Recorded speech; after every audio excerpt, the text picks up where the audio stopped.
what about interference that occurs when a wave is reflected and transmitted at a boundary in media? Let's take the example of thin film of soap.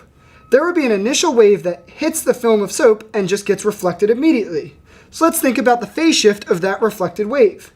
Well, it goes from air to soap, so that's like moving from light media to heavy media. That means we get a phase shift of pi. Now, some of the light is actually going to go through this media and get to the back.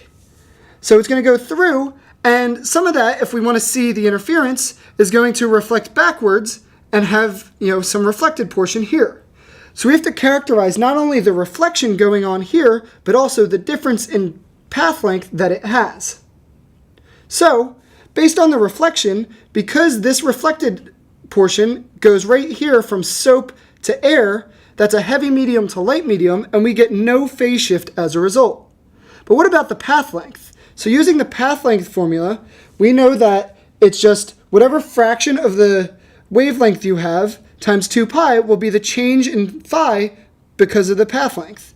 Now, change in s is just going to be the distance it travels, which is 2 times the thickness of this film. So lambda soap is a little weird.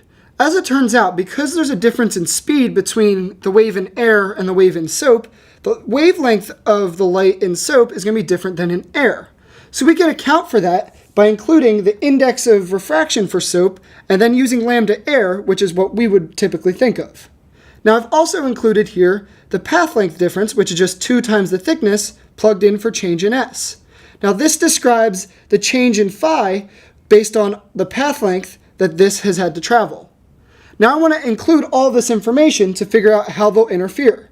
So these will add together to reflect the phase shift of the second wave, and this is the phase shift of the first wave.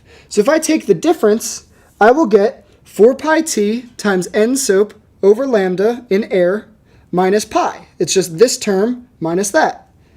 Now, what do I do with that? Well, this is the phase shift based on the relative phase between these two waves. So if I want to know what is constructive interference, I want to set that equal to my constructive requirement, which is 2 pi m. If I want to know what sorts of light interfere and cause destructive interference, I'll compare it to my destructive rule, which is 2 pi m plus half. So there are general rules you can use for these types of questions. The first one is, what happens with that first wave reflection? Does it go from light to heavy and have a phase shift, or does it not? Second part is thinking about what happens to wave 2. It will have a reflection piece as well as a path length difference that you'll need to account for, which is what we did here. Then finally, you take the difference between the phases that happen because of the reflections and path lengths, and you compare it to either constructive or destructive interference.